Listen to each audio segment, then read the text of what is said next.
என்னை பூஜிக்காவிடில், என் மீது இவர்கள் பக்தி செலுத்தாவிடில், எவ்வாறு அவர்களது 6 மைந்தர்களை கொன்றேனோ அவ்வாறே இந்த பாலகனையும் நான் கொள்வேன். எவரும் மடிந்திட மாட்டார்கள். என்னை யார் தடுப்பது? தாங்களா? சர்ப்பத்தின் பிடியில் சிக்கியிருப்பது தாங்கள்தான். தடுப்பது விதியே. ஏனென்றால் விதியின் நியதியை மாற்றும் சக்தி இப்பிரபஞ்சத்தில் உள்ள எவருக்குமே இல்லை. விதி தன் உத்தேசத்தை நிறைவேற்றும். இந்த பாலகனின் விதியில் எழுதப்பட்டுள்ளது. இந்த பாலகன் பூரண ஆயுள் பெற்றிருப்பான். ஏனென்றால் இனி இந்த பாலகனை காத்திடுவது சிவனது கடமையே ஆகும்.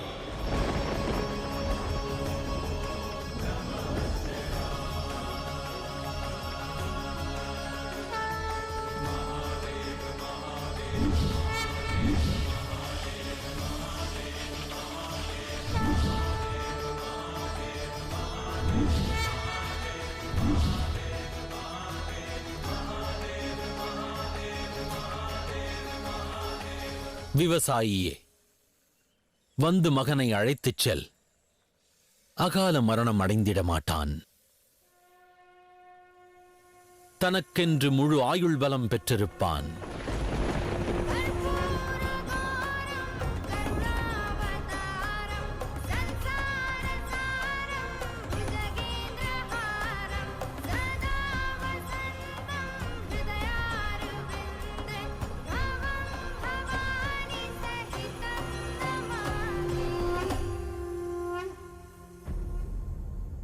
மன்சா,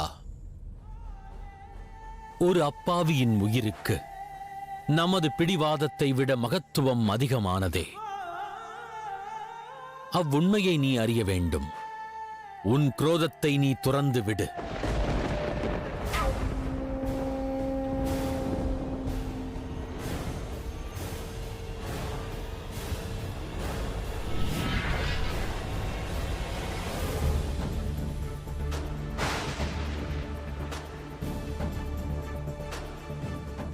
மன்சா, உனது சக்தி மீது எள்ளளவும் எனக்கு சந்தேகமில்லை. ஒருவரின் சக்திக்கு பிறர் வசமிருந்து மரியாதை கிட்ட வேண்டும், அச்சம் அல்ல. எனவே இந்த சிவன் உன்னுடைய சக்திக்கு தலை வணங்குகிறேன்.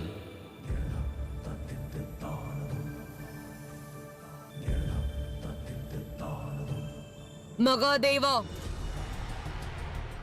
தாங்கள் என்னை வணங்க வேண்டிய அவசியமில்லை. தாங்கள் இவ்வாறு எனது உலகில் வந்து எனது ஆட்சியில் இடையூறு செய்ய நான் அனுமதிக்க மாட்டேன். தங்கள் மகத்துவத்தை உணர்த்தி என்னை தாங்கள் அவமதிக்க கூடாது. தாங்கள் இக்கணம் என்னை செய்தது ஏளனம். இன்று தங்களை எங்கும் செல்ல அனுமதிக்க மாட்டேன்.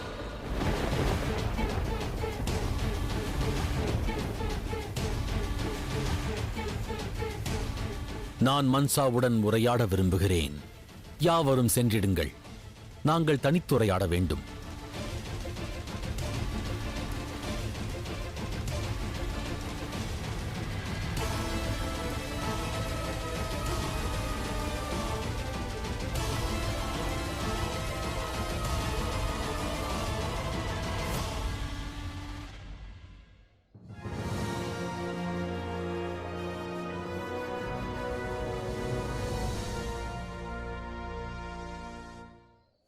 இப்பிரபஞ்சத்தின் சிவன், தேவாதி தேவர், மகாதேவர். தங்களை பற்றி கேள்விப்பட்டிருக்கிறேன். சிவன் என்ன எண்ணுகிறாரோ அதுவே நியாயம். அனைவரும் தங்களை ஹர ஹர மகாதேவா என்பார்கள். அது இன்று நிரூபணமும் ஆனது. தங்களை எதிர்கொள்ள நான் என்றும் விரும்பியதில்லை. நம் இருவரின் லோகமும் பிரிந்திருக்க வேண்டும் என்று எண்ணினேன்.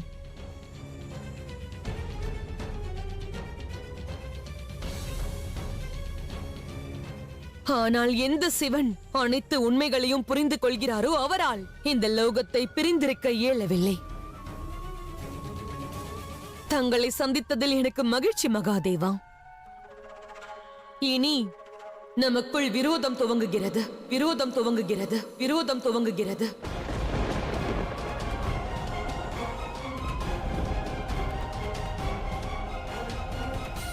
நான் கூறுவதை பெண்ணே,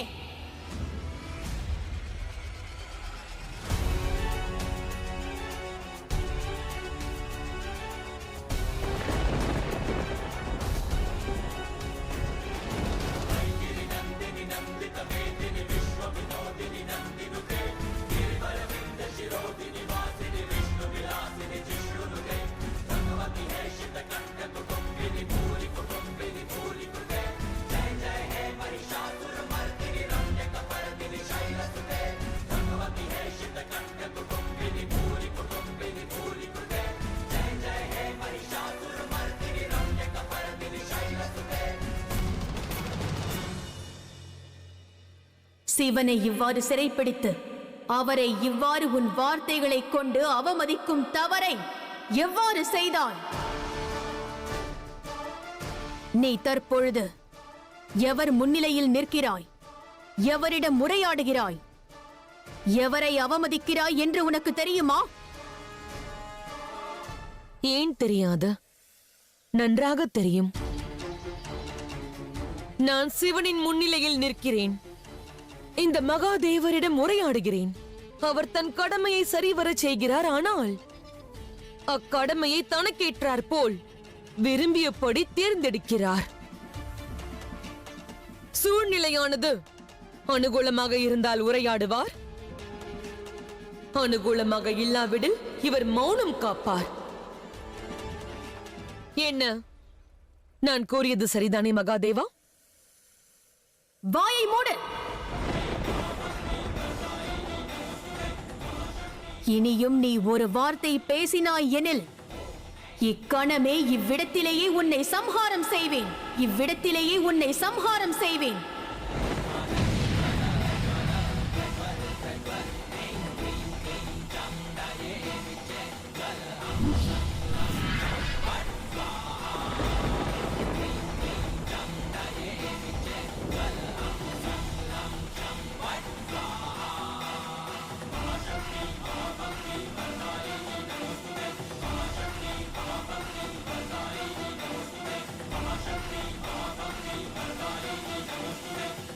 வேண்டாம் தேவி,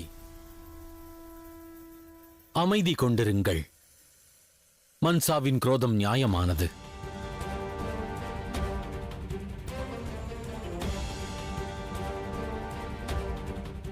இவள் குரோதத்தில் இருக்கலாம்.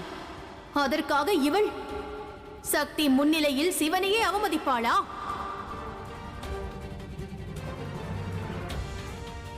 உறவுகளின் மரியாதையை பற்றி சிவனிடம் கூறுகிறீர்களா? உறவுகளின் மரியாதையை என்று புரிந்து கொண்டிருக்கிறார் இப்பொழுது புரிந்து கொள்வதற்கு?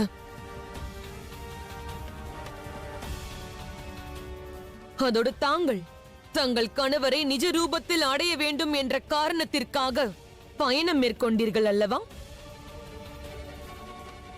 ஜோதிர்லிங்க பயணத்தை நிறைவு செய்தீர்கள். அதை மறந்து விட்டீர்களா? வாயை மூடு. வேண்டாம் தேவி, வேண்டாம். அறியாமையில் பேசுகிறாள். இவளை மன்னியுங்கள். வாருங்கள்.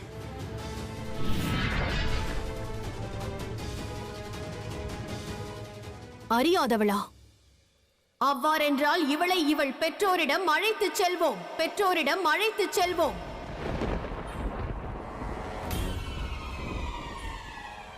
அவர்கள் இவளுக்கு நல்ல ஒழுக்கத்தை கற்பிக்கட்டும், சிவனுக்கு மரியாதை தருவது எவ்வாறென்று கற்பிக்கட்டும்.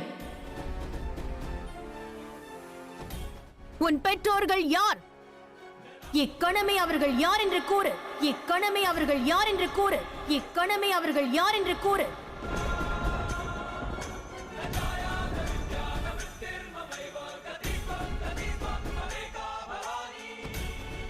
வீரனின் அடையாளம் வீரத்தில் தான் இருக்கிறது.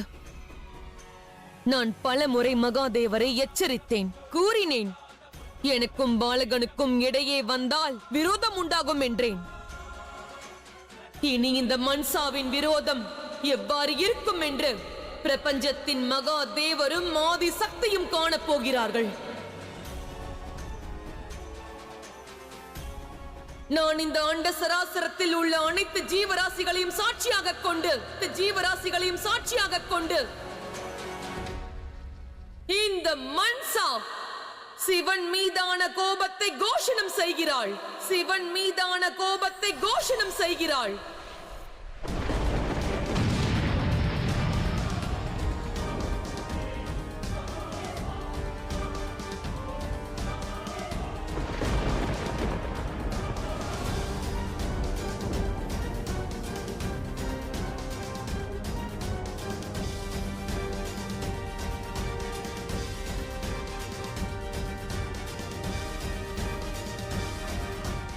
இல்லை,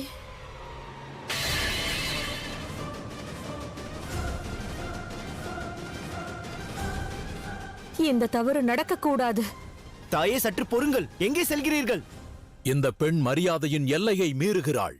யார் இந்த பெண்? ஆனால் இந்த பெண்ணிடம் இத்தகைய சக்தி எங்கிருந்து வந்ததென்று தெரியவில்லையே. இவள் மகாதேவரையே சர்ப்பத்தை கொண்டு கட்டி போட்டு விட்டாள். அதோடு யுத்தத்திற்கும் சவால் விடுகிறாள். இது எவ்விதத்திலும் நற்செய்தி அல்ல. இவர் இருவரும் ஒருவரது உலகிற்குள் மற்றொருவர் சென்றிருக்க கூடாது. காரண காரியமின்றி சிவன் எந்த செயலையும் செய்ய மாட்டார் என்று அன்னை கூறினார்கள். ஆனால் எனது லோகத்திற்குள் நுழைந்து இடையூறு செய்தது நம் இருவருக்கும் இடையே உருவான விரோதத்திற்கான காரணமாகும். தாங்கள் செய்தது மாபெரும் தவறு. தாங்கள் அந்த விவசாயியின் மைந்தனை என்னிடம் ஒப்படைக்கும் வரை நம் இருவருக்கும் இடையேயான ஒப்பந்தம் நிச்சயம் தொடரும். அதில் எந்த சந்தேகமும் இல்லை. அவ்வாறு நடக்க வாய்ப்பில்லை.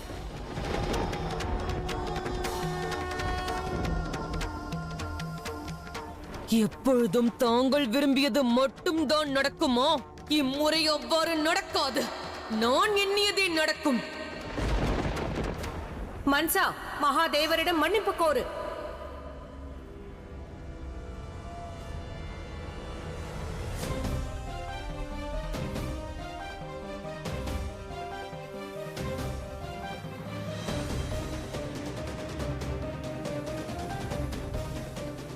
வணங்குகிறேன் மகாதேவா.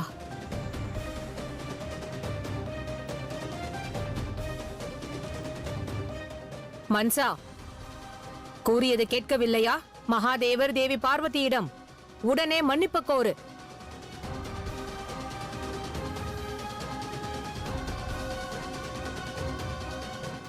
கத்ரு, தாங்களா? அவ்வாறென்றால் இந்த பெண் உங்களுக்கும் மகரிஷி காசிபருக்கும் பிறந்த மகளா? இந்த பெண் உங்களுக்கும் மகரிஷி காசிபருக்கும் பிறந்த மகளா?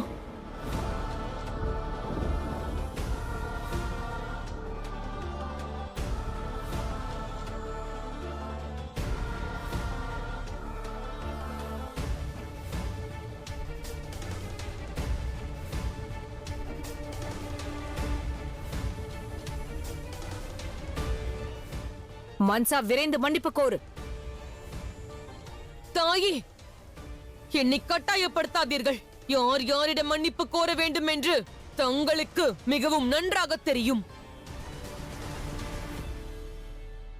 நீ அவரிடம் மன்னிப்பு கோரியே ஆக வேண்டும். நிச்சயம் மாட்டேன்.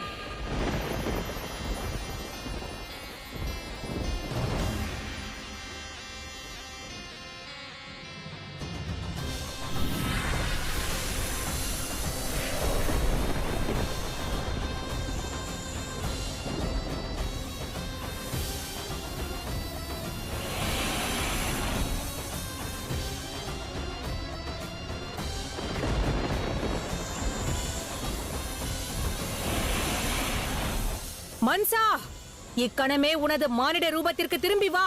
அவரிடம் மன்னிப்பு கோரு.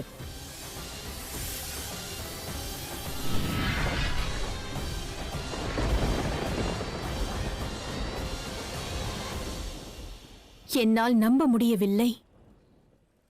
மகரிஷி காசிபரின் மகள் அகங்காரம் கொண்டவளாக, மதி கெட்டவளாக இருக்கிறாளே.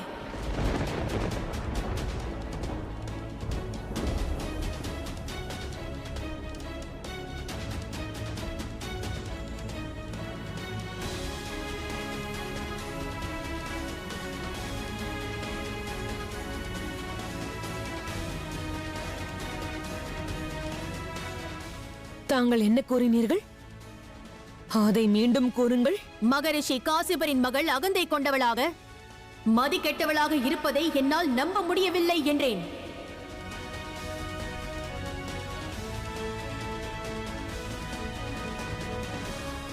கதுரு, மன்சாவை இங்கிருந்து அழைத்துச் செல்.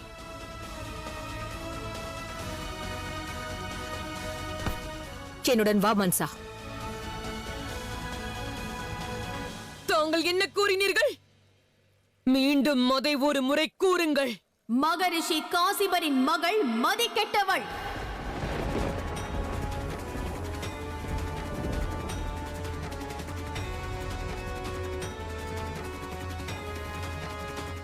மகாதேவா,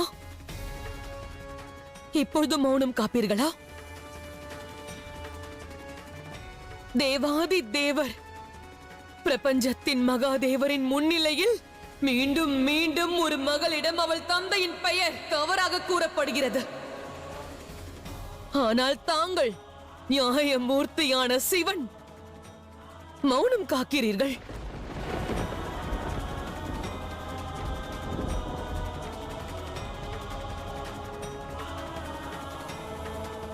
தாங்கள் என்ன எண்ணினீர்கள்? நான் இந்த சர்ப்பங்களை கொண்டு தங்களை சிறைப்பிடிக்க கட்டினேன் என்றா, அல்லது தங்களை தோற்கடிக்க கட்டினேன் என்றா? இல்லை. நான் இவ்வாறு செய்ததற்கான காரணம், இந்த சர்ப்பங்கள் உங்கள் மேனியை ஸ்பரிசிக்கும் பொழுது தாங்கள் என்னை அடையாளம் காண்பீர்கள் என்று. தங்களது பிரமையை நான் விளக்க வேண்டும் என்று கருதினேன். ஆனால் தங்களது பிரமை விலகியதற்கு பிறகும் கூட மௌனம் காக்கிறீர்கள்.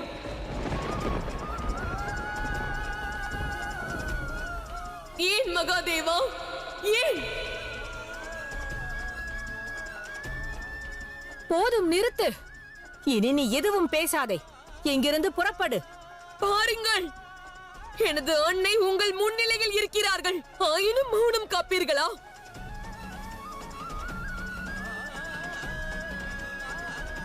மகாதேவா, இந்த பெண் என்ன கூறுகிறாள்?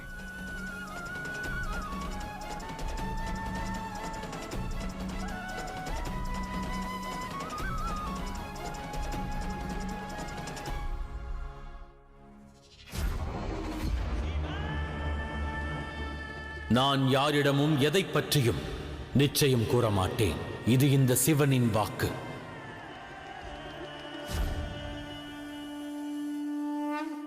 எங்கு சென்றது தங்கள் நியாயம், தங்களது தர்மம்? ஏன் மௌனம் காக்கிறீர்கள்? தங்களது மனைவி பார்வதி இங்கு இருக்கிறார்களே, அதுதான் காரணமா?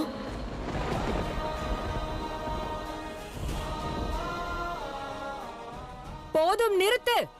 என் மீது ஆணையாக கூறுகிறேன், இனி ஏதும் பேசாதே.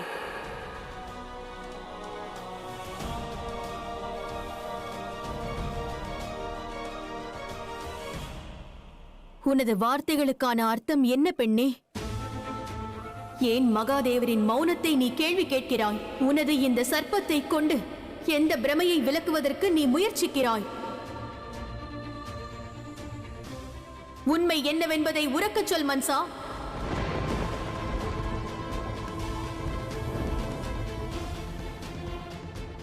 கூறு, எந்த உண்மையை மறைக்கிறாய்? அவ்வாறு ஏதும் இல்லை தேவி பார்வதி. பதில் கூறு மன்சா. என்னிடமிருந்து நீ என்ன மறைக்கிறாய்? எந்த உண்மையை மறைப்பதற்காக உன் அன்னை தன் மீது ஆணை என்று கூறினாள்? உன் பெற்றோர் மீது ஆணையாக நீ இப்பொழுது உண்மையை கூறு. உன் பெற்றோர் மீது ஆணையாக நீ இப்பொழுது உண்மையை கூறு.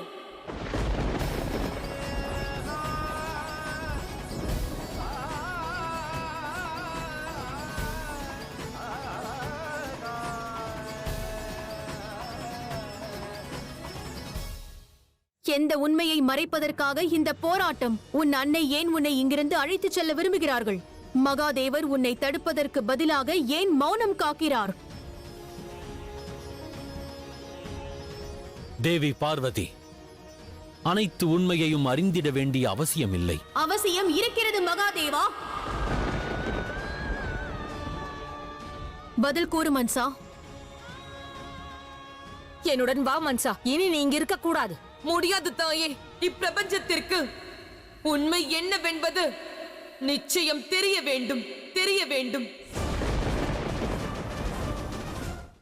எனது அன்னை கதிருவாவார்கள். அதோடு எனது தந்தை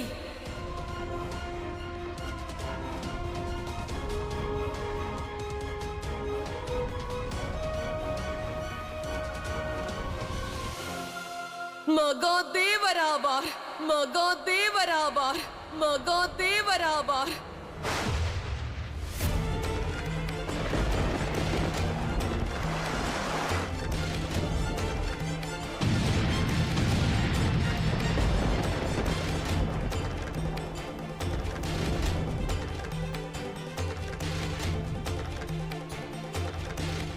தேவி பார்வதி,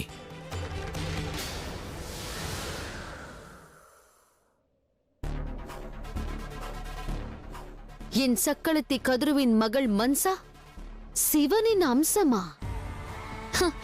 இது எவ்வாறு எனக்கு தெரியாமல் போனது?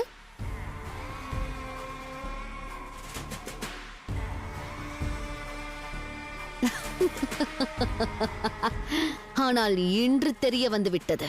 எனக்கு மகிழ்ச்சியாக இருக்கிறது. தந்தைக்கும் மகளுக்கும் இடையே நடக்கும் யுத்தம் அசுர குலத்தின் நல்ல எதிர்காலத்திற்கு அறிகுறியாகும்.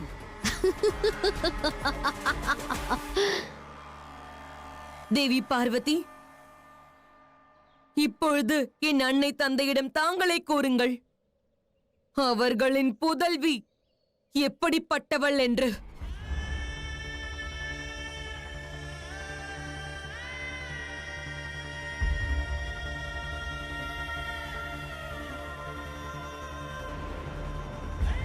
தேவி பார்வதி,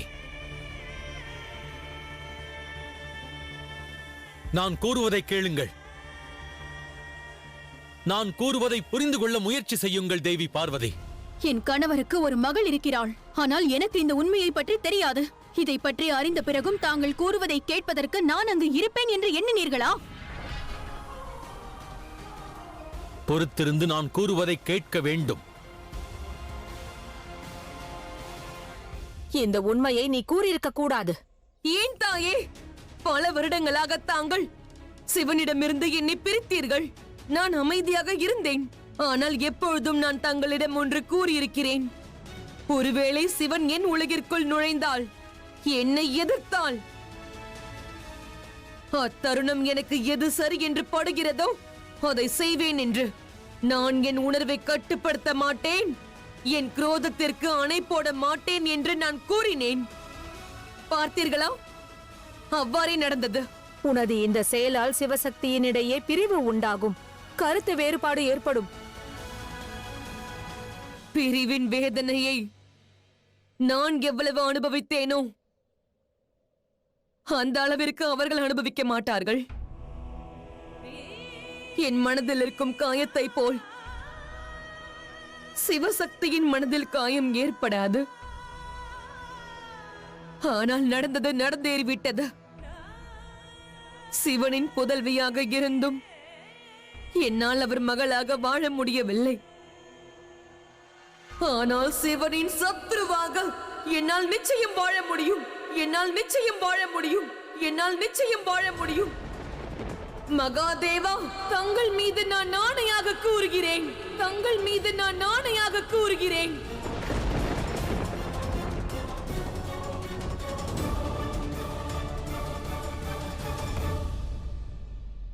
தேவி பார்வதி, காதலில் கருத்து வேற்றுமை இருக்கலாம், மன வேற்றுமை அல்ல. சரி, கருத்து வேறுபாடை நீக்குங்கள். கூறுங்கள், மன்சாவின் ஜனனம் எங்கு எப்பொழுது நேர்ந்தது என்று கூறுங்கள்.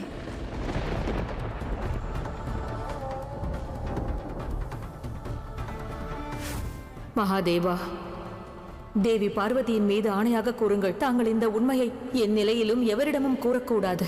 இப்போது நான் வாக்களிக்கிறேன். எவரிடமும் நான் இதை கூற மாட்டேன். ஏன் மௌனம் காக்கிறீர்கள்? பதில் அளியுங்கள். தங்கள் புதல்வி ஜனனித்ததற்கு என்ன காரணம்? இந்த உண்மையை தாங்கள் ஏன் என்னிடமிருந்து மறைத்தீர்கள்? இன்று எனக்கு அனைத்து உண்மையும் தெரிய வேண்டும் மகாதேவா.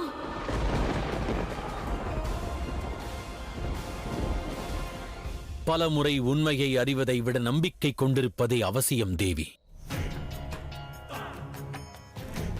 உண்மை உறவை சிதைக்கும், ஆனால் நம்பிக்கை அவ்வுறவை இணைக்கும். என் மீது நம்பிக்கை கொண்டிருங்கள். வாக்கு எனும் சங்கிலியால் கட்டப்பட்டுள்ளேன். அக்காரணத்தால் தான் உண்மையை தங்களிடம் என்னால் உரைத்திட இயலவில்லை. என்னை புரிந்து கொள்வதற்கு முயற்சியுங்கள் பார்வதி. புரிந்து கொண்டேன், நன்றாக புரிந்து கொண்டேன். தாங்கள் என்னிடம் ஏதும் கூற தேவையில்லை.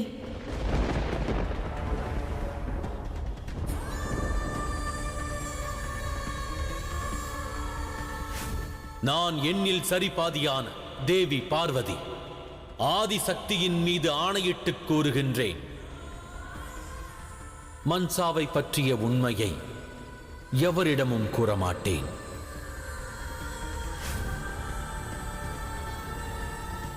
உங்கள் மௌனத்திற்கு பின்னால் இருக்கும் ஓலத்தை என்னால் கேட்க முடிகிறது. நான் தங்களது மனைவி, சிவனின் சக்தியாவேன். உண்மையை அறிந்து கொள்ளும் உரிமை எனக்கு இல்லையா? தங்கள் உரிமையை என் பாதையில் இருக்கும் உறவு தடுக்கின்றது தேவி பார்வதி. மகாதேவா, தாங்கள் இப்பிரபஞ்சத்தின் ஆதாரம். அனைத்து உறவுகளிலிருந்தும் தாங்கள் விடு பெறலாம். அனைத்தையும் தகர்த்தெறிந்து உண்மையை எடுத்துரையுங்கள்.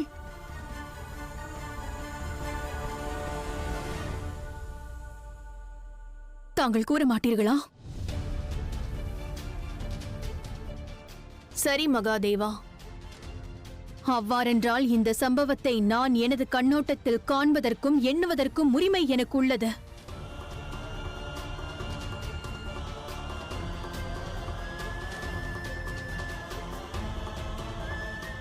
சற்று பொறுங்கள் தேவி பார்வதி. என்னிடம் உண்மையை கூற விடாமல் தடுக்கும் அந்த உறவை தகர்த்தெறிந்த பிறகு என்னை சமாதானப்படுத்துவதற்கு முயற்சி செய்யுங்கள். அவர் எனது தந்தை அல்ல, அவர் மகாதேவர். மகாதேவர் மட்டுமே. எந்த அழைப்பும் இன்றி எனது உலகத்திற்குள் அவர் நுழைந்து விட்டார். என் நியாயத்தில் அவர் இடையூறு செய்து விட்டார். தாங்கள் என்ன எண்ணினீர்கள்? உண்மையை எவருக்கும் தெரியப்படுத்தக் கூடாது என்றுதானே? நான் தங்கள் விருப்பத்தை நிறைவேற்றினேன்.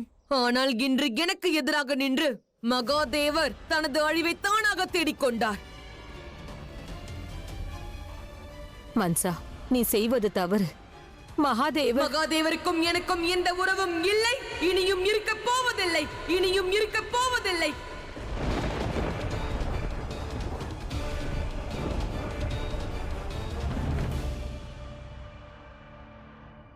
எனது லோகத்திற்கு வந்து என் நியாய தர்மத்தில் இடையூறு செய்து தங்கள் மகாதேவர் தவறு செய்து விட்டார். மன்னிக்க முடியாத குற்றம். அதற்கான தண்டனையை நிச்சயம் அனுபவிப்பார். என் விரோதத்தை அவர் எதிர்கொள்வார். அதுவும் நிரந்தரமாக, அதுவும் நிரந்தரமாக.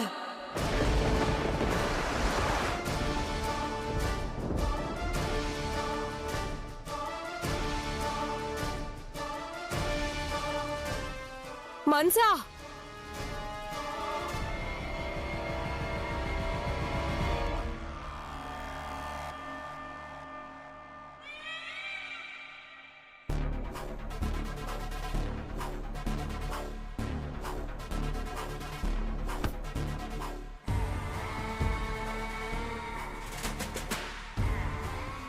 கரத்தை விடு தித்தி.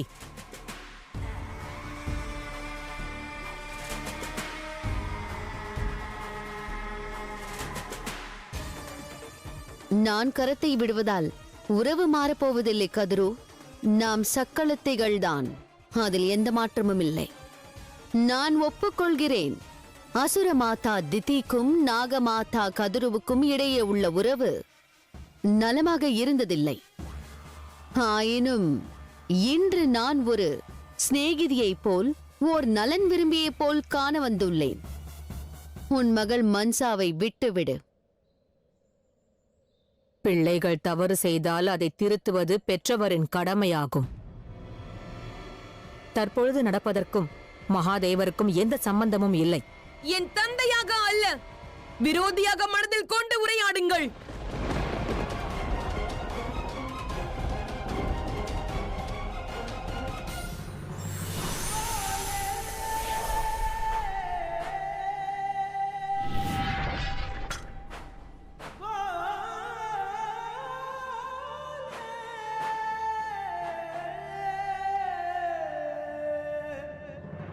பிரபஞ்சத்தின் மகாதேவர் மன்சாவின் தந்தைதானே?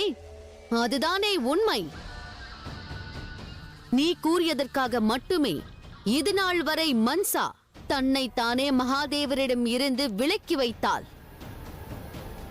ஆனால் இப்பொழுது மகாதேவரே வந்து மன்சாவின் லோகத்தில் இடையூறு செய்தால் இவளால் என்ன செய்ய முடியும்? எதுவரை அமைதி காப்பாள்? இதுவரை மகாதேவரின் அநியாயத்தை பொறுப்பாள். என்ன மன்சா? மகாதேவரின் மாபெரும் விரோதி, சிவ சக்தியிடம் மீண்டும் மீண்டும் தோற்ற திதி இன்று என் மகளுக்கு வழிகாட்ட வந்துள்ளாய். நீ மன்சாவை திசை திருப்ப வந்திருக்கிறாய். உனது தன்னலத்திற்காக அவளை நீ தூண்டி விடுகிறாய். தாயே, நான் ஒன்றும் பச்சிலம் குழந்தை அல்ல இவர்கள் கூறுவதை கேட்பதற்கு.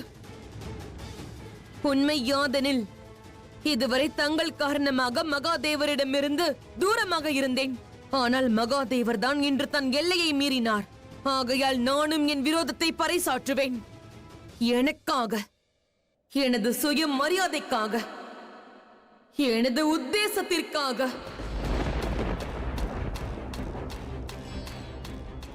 உத்தேசம், எந்த உத்தேசமும் இன்றி மகாதேவர் எங்கும் செல்ல மாட்டாராமே. அவ்வாறெனில் இந்த மன்சாவும் அந்த உத்தேசத்தை கடைபிடிப்பாள். தன் விரோதத்தை கடைபிடிப்பதே எனது உத்தேசம். தன் விரோதத்தை கடைபிடிப்பதே எனது உத்தேசம்.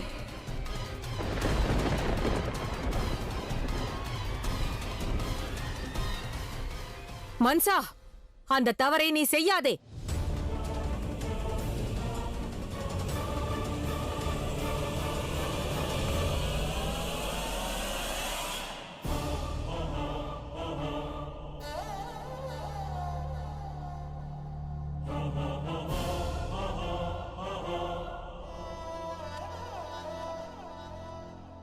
தேவி பார்வதி,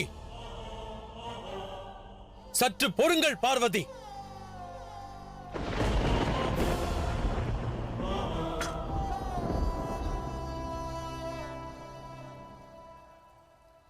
நாராயணா, தாங்கள் மகாதேவரின் நண்பர், சக்தியின் சகோதரர். மகாதேவரை கட்டி போட்டிருக்கும் உறவை அறுத்தெறிய சொல்லுங்கள். தயை கூர்ந்து நாங்கள் தனித்துரையாட வழி செய்யுங்கள்.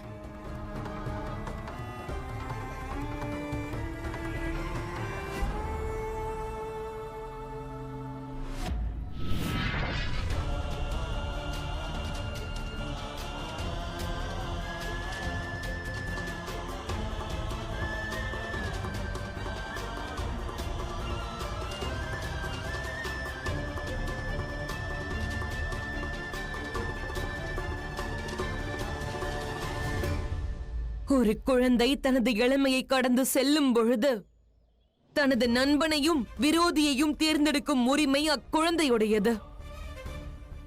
நான் எனது விரோதியை தேர்ந்தெடுத்து விட்டேன். இனி எவராலும் என்னை தடுக்க இயலாது.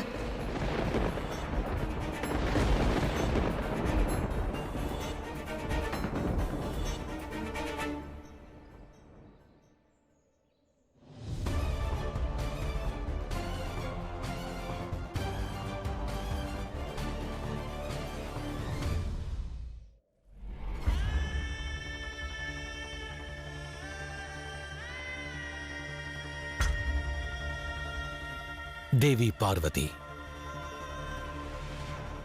இதற்கு முன்பும் பல முறை தாங்கள் என் மீது நம்பிக்கை கொண்டிருக்கவில்லை. எனினும் அச்சம்பவங்களின் முடிவில் தாங்கள் தீர்மானித்தது தவறு என்பதை தாங்கள் முழுமையாய் உணர்ந்தீர்கள். தாங்கள் மகாதேவர் ஆவீர், சத்தியத்தின் பிரதிநிதி ஆவீர். பிறகு ஏன் இந்த மௌனம்?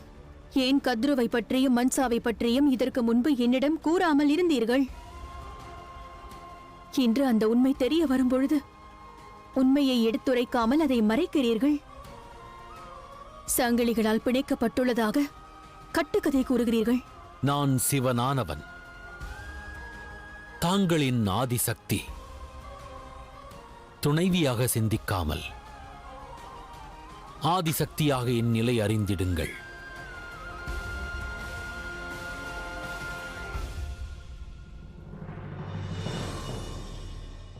குரு சுக்கிராச்சாரியரே, ஏனே நாம் சிவசக்தியின் வாழ்க்கையில் பிரளயத்தை ஏற்படுத்த வேண்டிய அவசியமில்லை. ஏனென்றால் அவர்கள் வாழ்க்கையில் மன்சா என்ற பூகம்பம் வந்துவிட்டது. மன்சா பற்ற வைத்த அக்னி சிவன் மற்றும் பார்வதியின் உறவினை, அவர்களுக்குள் இருக்கும் நம்பிக்கையை முற்றிலுமாக எரித்துவிடப் போகிறது. இனி வெகு விரைவில் சிவத்துவம் மற்றும் சிவசக்தி அனைத்தும் அழிந்துவிடும். தாங்கள் கூறுவது சரிதான் அசுரமாதா. மன்சா என்கிற இந்த பிரளயம் சிவனையும் சக்தியையும் நிரந்தரமாக பிரித்துவிடப் போகிறது.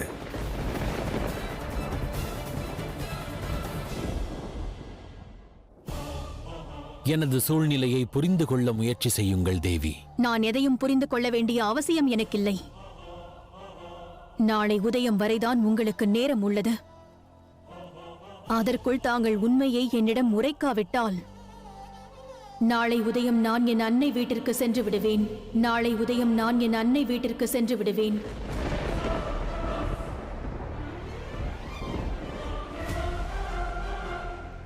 தேவி, சற்று பொறுங்கள் தேவி. தங்கள் விவேகத்தையும் குரோதம் மறைக்கும் அளவிற்கு வளர விடாதீர்கள். தவறான தீர்வெடுக்க வேண்டாம். தங்களின் கோபம் தவறானது. அசம்பாவிதம் நேரலாம். தேவி,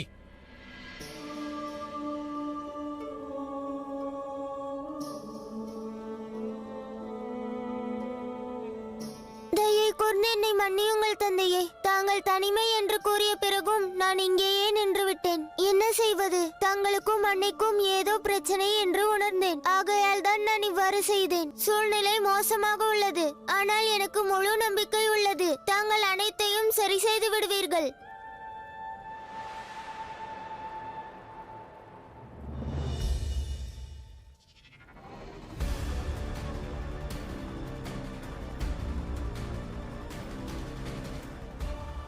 மன்சாவின் ஜனனம் எங்கு எப்பொழுது நேர்ந்தது என்று கூறுங்கள். இன்று எனக்கு அனைத்து உண்மையும் தெரிய வேண்டும் மகாதேவா. ஏன் கத்ருவை பற்றியும் மன்சாவை பற்றியும் இதற்கு முன்பு என்னிடம் கூறாமல் இருந்தீர்கள்?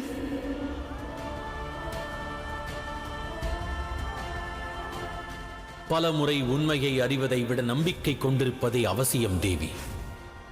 வாக்கு எனும் சங்கிலியால் கட்டப்பட்டுள்ளேன். அக்காரணத்தால் தான் உண்மையை தங்களிடம் என்னால் உரைத்திட இயலவில்லை.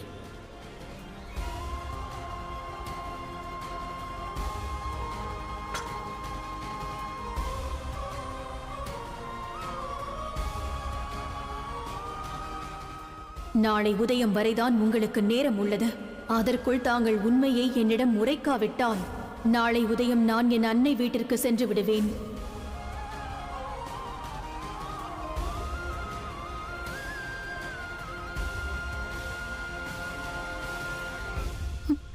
இப்பொழுதெல்லாம் மகாதேவருக்கு எனது கண்ணீரை பற்றின கவலை கூட இருப்பதில்லை.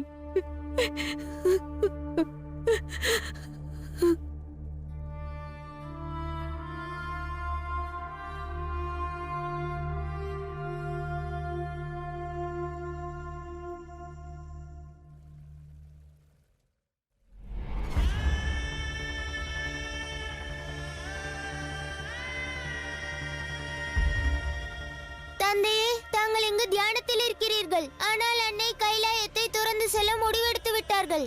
தந்தையே, தயை கூர்ந்து அன்னையின் வினாவிற்கு விடையளியுங்கள். அவர்களை செல்ல விடாதீர்கள். 12 ஜோதிர்லிங்க பயணத்தை நிறைவு செய்த பிறகு மகாதேவரை நான் முழுமையாக சொந்தமாக்கிக் கொள்ளலாம் என்று எண்ணினேன். அதற்கு பிறகு என் நிலையிலும் அவரை பிரியக்கூடாது என்று எண்ணினேன். ஆனால் இன்று உண்மையை மறைத்து தாங்கள் நம் இருவருக்கும் இடையே உள்ள உறவை பிளவுபடுத்தி விட்டீர்கள். இந்த சக்தியை தங்களிடமிருந்து பிரித்து விட்டீர்கள். இதற்கு என்றும் நான் தங்களை மன்னிக்க மாட்டேன்.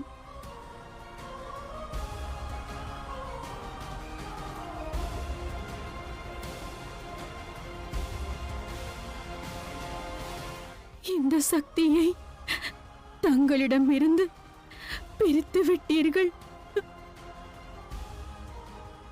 இதற்கு என்றும் நான் தங்களை மன்னிக்க மாட்டேன்.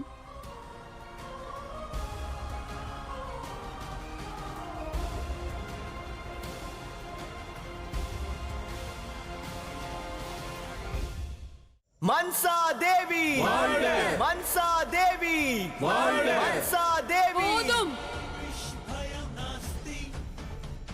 நாளை உதயம் அந்த பார்வதி கைலாயத்தை துறந்து சென்ற பிறகு நீங்கள் அனைவரும் அவர்கள் மீது மலர்களை தூவுங்கள். ஏனென்றால் மகாதேவர் மற்றும் மன்சாவுக்கிடையேயான விரோதம் துவங்கிய உடனே சிவனும் அவரது சக்தியும் பிரிந்து விட்டார்கள், பிரிந்து விட்டார்கள், பிரிந்து விட்டார்கள். இது விரோதத்திற்கான சுப ஆரம்பமாகும், சுப ஆரம்பமாகும், சுப ஆரம்பமாகும்.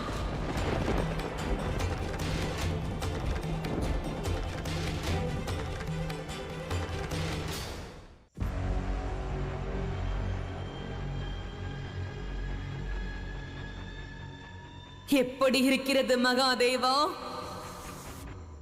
இது நம் விரோதத்தின் துவக்கம் மட்டும்தான் என்பதை புரிந்து கொள்ளுங்கள். வெகு விரைவில் இவ்வேதனை அதிகரிக்கும்.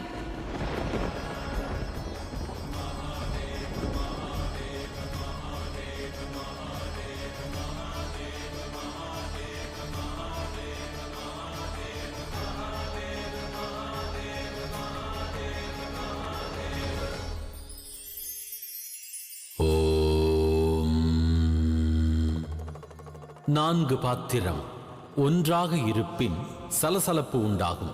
இதே சலசலப்பானது நம் குடும்பத்திலும் ஏற்பட வாய்ப்புண்டு. வெவ்வேறு குணம் கொண்டிருக்கும் 4 மானிடரும் ஓர் இடத்தில் ஒன்று கூடினால் அங்கு வாதம் விவாதம் நிச்சயம் ஏற்படும். குடும்பத்தின் கருத்து வேறுபாடுகள் எப்பொழுது வெளிப்படுகிறதோ அப்பொழுது பல சங்கடங்களும் உருவாகலாம். ஆனாலும் அதை பொறுமையாக கையாண்டீர்களெனில் சரீரம், மனம், உறவுகள் மற்றும் பல சங்கடங்கள் இவை அனைத்தையும் காத்திட இயலும். மௌனம் கொண்டிருந்தால் பிறகு குடும்பத்தில் சலசலப்பு அமைதி பெறும்.